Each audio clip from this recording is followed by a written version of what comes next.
Today on Homeworthy, we're taking you to the bright and modern Los Angeles home of entrepreneur and art collector Eric Bach. As the owner of the wine brand Good Boy Wine, Eric's life is centered around entertaining, so he ensured that his space was conducive to hosting friends and family. Its open floor plan and colorful accents gives it a welcoming and playful feel. Enjoy! You're watching Homeworthy, where we believe every home has a story. Before today's episode, click the join button below to support all of the storytelling we do on this channel. Our growing community of members help to directly fund more videos so we can capture these extraordinary homes from around the world. So join today to receive early and exclusive access to new Homeworthy videos. Yo, what's up, Homeworthy? I'm Eric Bach. Welcome to my crib in LA. Come on in.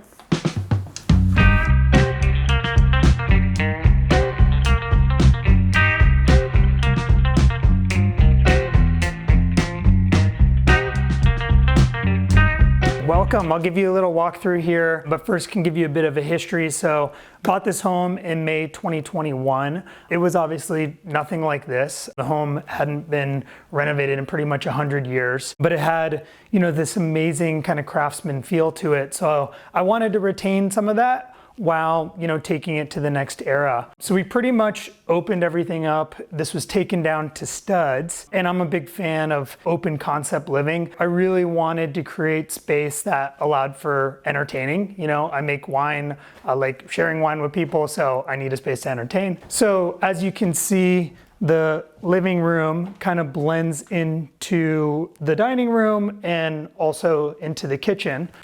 I'll highlight a couple pieces here. This is a chair I just got by James Herman from Seaview Gallery in Mount Washington. He's a good friend. I've never really been like a sculpture collector, but ever since I got this Mark Whalen piece in the corner here, I feel like it's just really special and it kind of draws you into it and you get a three-dimensional, look around a piece rather than just seeing it on a wall. When I first got this place, it was completely closed off. The kitchen, was separate than the living room, but it had, this beautiful wood floor. But I really wanted to open it up, so we took all that down. We actually took down the wall as well and put in that big glass slider. So I think it really opens up the room, adds a lot more light, and just makes it much more welcoming.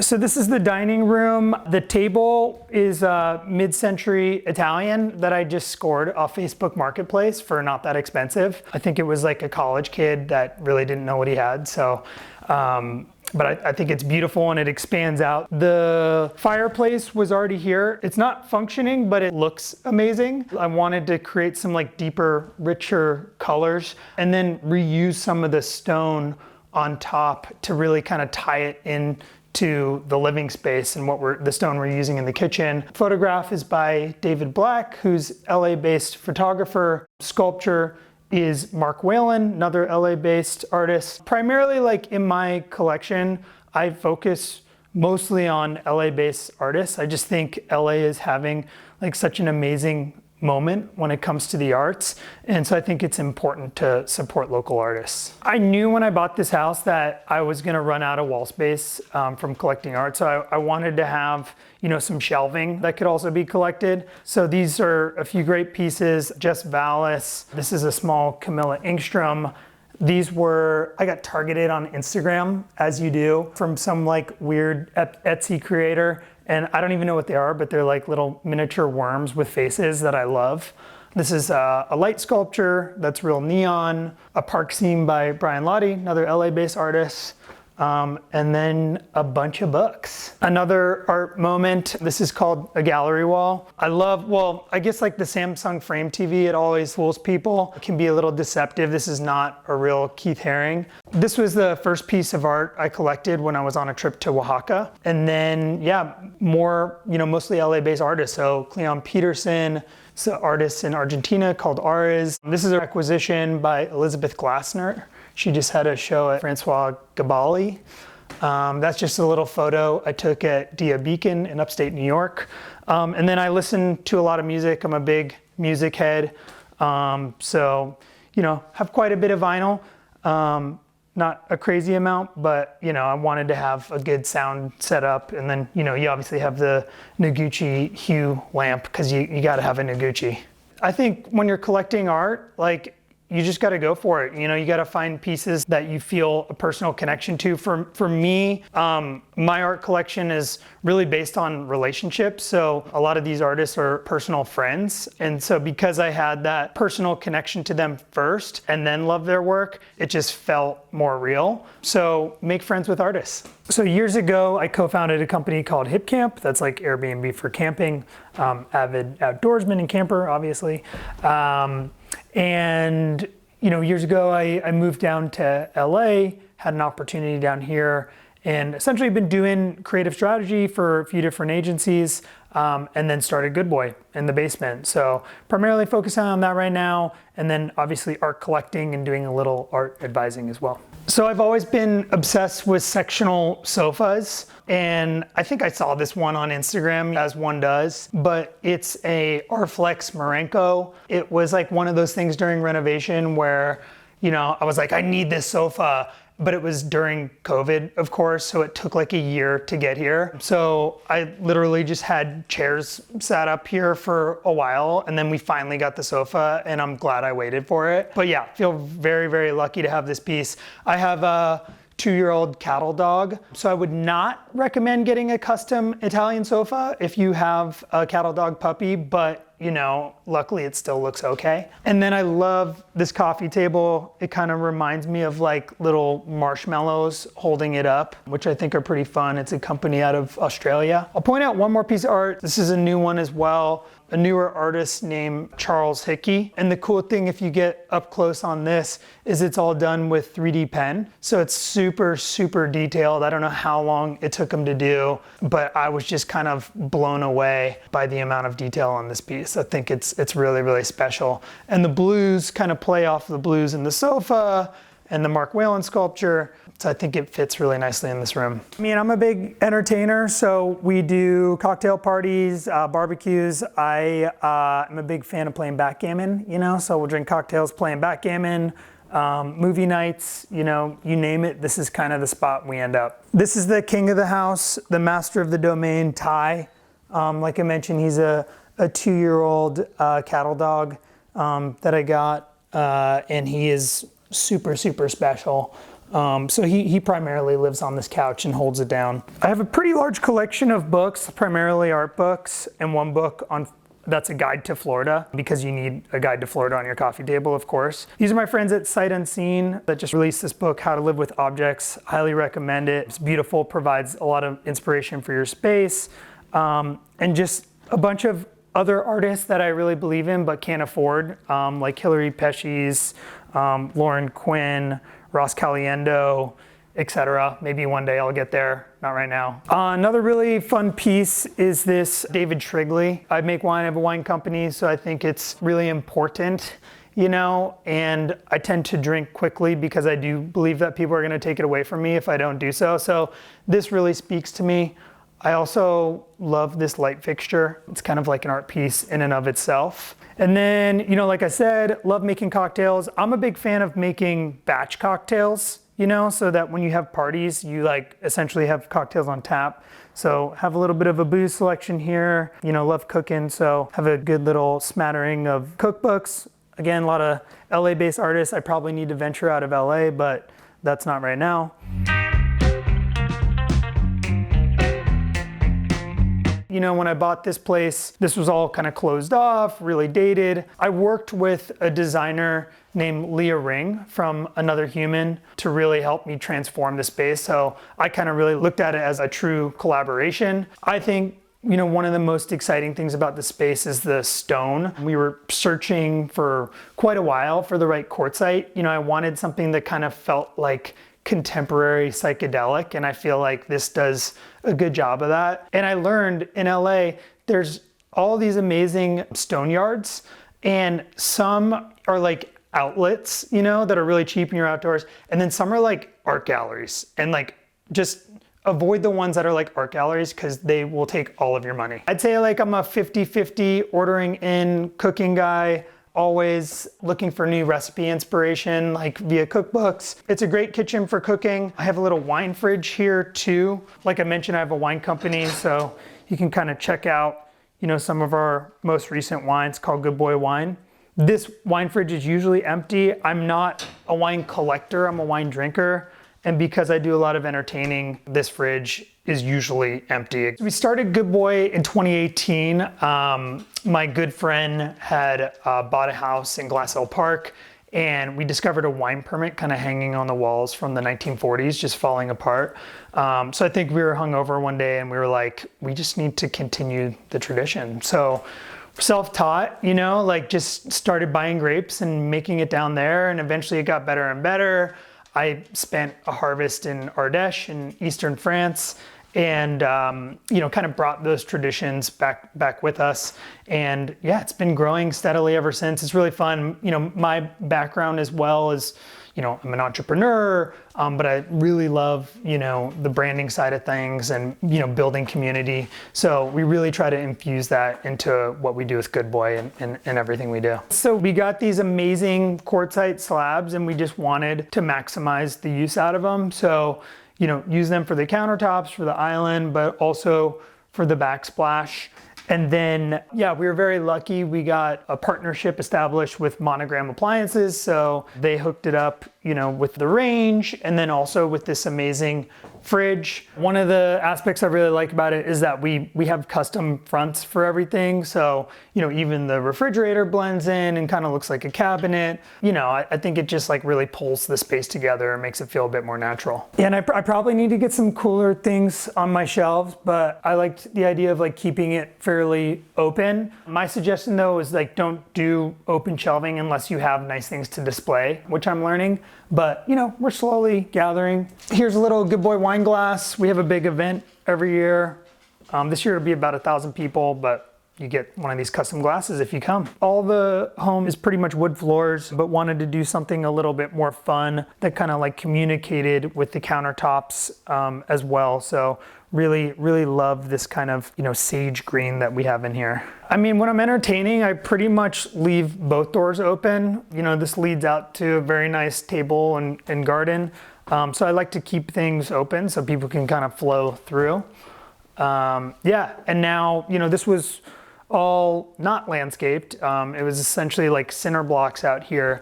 So now, with the great LA weather, all the plants are growing in, they're very happy. And I think it looks really beautiful out here. It's kind of jungly.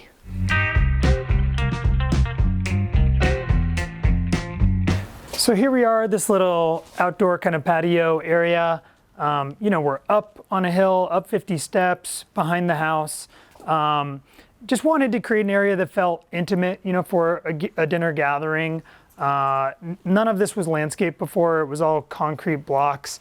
And now, luckily with the great LA weather, these have grown in, and now it feels like a jungle and it's hard to contain.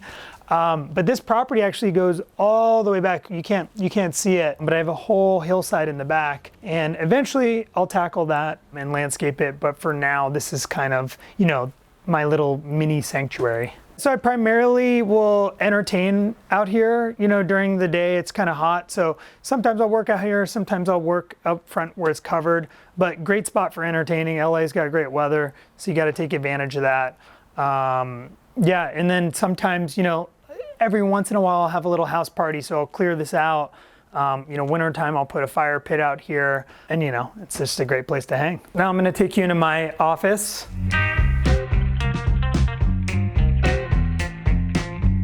This is an intimate space. Is actually considered a bedroom. Before it was a laundry room, but why waste space on a laundry room when you can just, throw your laundry outside? So we have another little gallery wall here. It's a fun, bunch of prints that I've collected over the years.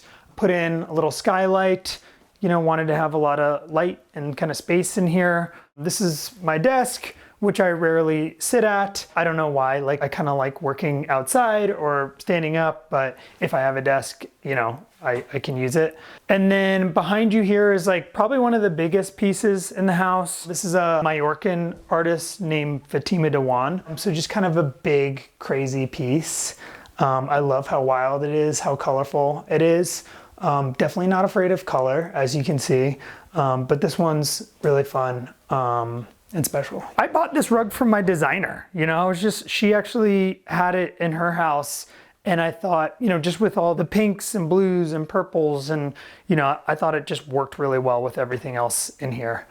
This is primarily, you're not seeing it now, this is primarily where Ty sleeps. So this is his domain as well. Usually there's a dog bed in here as well. I just got so bored with that whole like California earth tone aesthetic. That's not me. I don't feel like it's how I personally express myself. So colors just make me feel some sort of way. I think there's like a individuality in that and a sense of self-expression. I think like one of the things when designing this home that we wanted to do was play with that juxtaposition. So you have, some rooms that have a lot of color and are really bright and like bring you a lot of energy. And then we have several rooms that are a little bit more grounding, so I think it's fun when designing a house to play with contrast. Okay, sweet, I'm gonna take you guys into the primary bathroom now.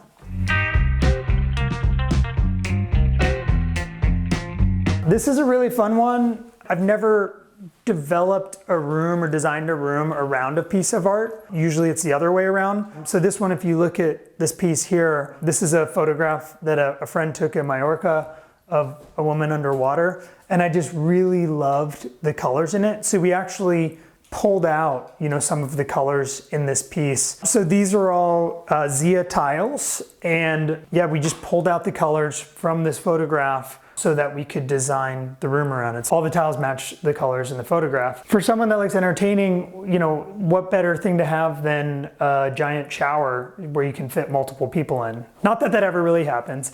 It's usually just me. But yeah, just wanted something really big. This initially was a tiny little bathroom, but there was a weird kind of enclosed patio behind it. So we decided to expand it, and rather than create another room, just create a really large, beautiful bathroom. Really love this custom vanity as well, and all these drawer pulls and handles, which are all glass, another Etsy purchase. And yeah, I just wanted to keep it simple. Because it's pretty private here, we could put in a window in the shower, so it really feels like you're showering in nature. So we have this kind of combo of this long window here, but then we also have a skylight, which is really nice. So feels like you're kind of showering in the clouds. So this house is on Coronado Street, which is the border of Silver Lake and Echo Park. So you're right in the mix of everything, but because you go up 50 steps, which is a bitch to move into, but it provides a sense of privacy, so you really feel like you have your own little oasis up here, like you're up in the clouds, and you get a great leg workout. Yeah, I think like one of the unique things about this property is, you have this amazing craftsman home, like all the way up those steps, built in 1921. But then at street level, I have a whole separate apartment building with 2 units. So I was really looking for a needle in a haystack. I wanted, a separate home that could feel really special and like my own and had privacy, but I also have, these beautiful apartments now with tenants that help offset the mortgage. Okay, cool. Now we're gonna go into the primary bedroom. As you can see, we already have someone holding it down in here, taking a little nap. But I think, like I mentioned, that kind of juxtaposition between calming space and energizing space, I think this is a little bit more subdued, at least for me. In the primary bedroom, I wanted it to feel really comfortable and grounding. Use nice kind of mixed linen sheets. Have another local LA artist. It's a piece by Ramsey Dow. Took him 5 years to complete. It's so incredibly detailed. Even the tape is paint.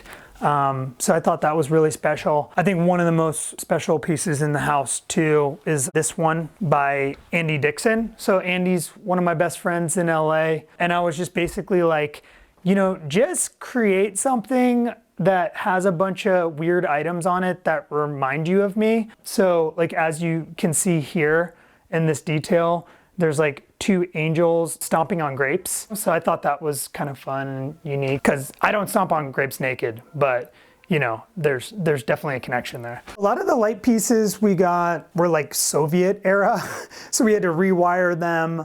I think this one came from Ukraine. It's just a really cool, kind of warm, vintage piece. You know, I didn't want everything to be brand new, even though it is very contemporary. I still wanted it to feel collected, and I like pieces that have a story behind them. Definitely because the house is so bright and you have the bathroom, which is just kind of like overwhelming color. I wanted to create a sense of calm, grounding here. You know, that's where I sleep. So that was very intentional. I really like how the light plays off these curtains as well. Just like a giant wall of curtains. It adds to that kind of sense of grounding and floating, and, you know, I think it's pretty special. Just taking you guys into the little guest bedroom here.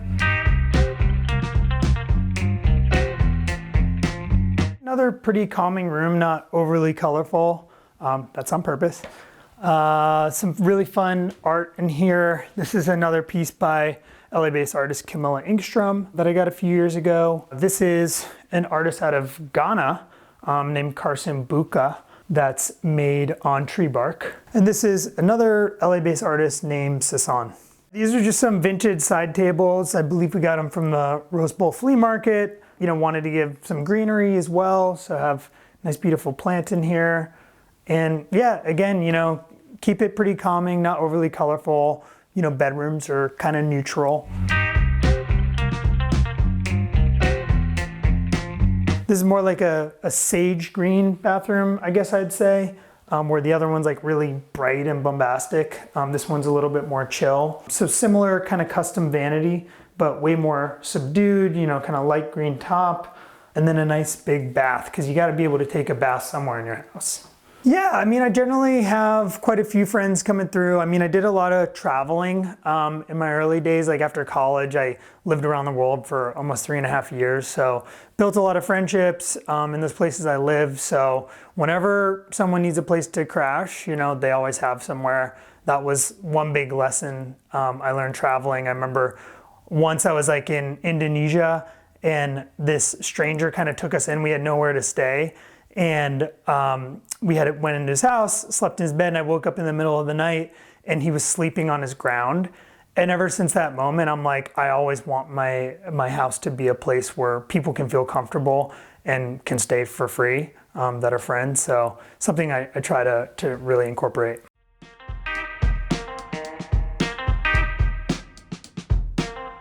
I think what makes a house a home is creating a space that really feels collected. And I think like collected with items that you have a personal connection to, you know, you have a personal relationship with the person that created those items, and that you really draw inspiration from. I think that's what makes a house a home to me. Thanks for watching. Go to homeworthy.com for exclusive content and shopping guides.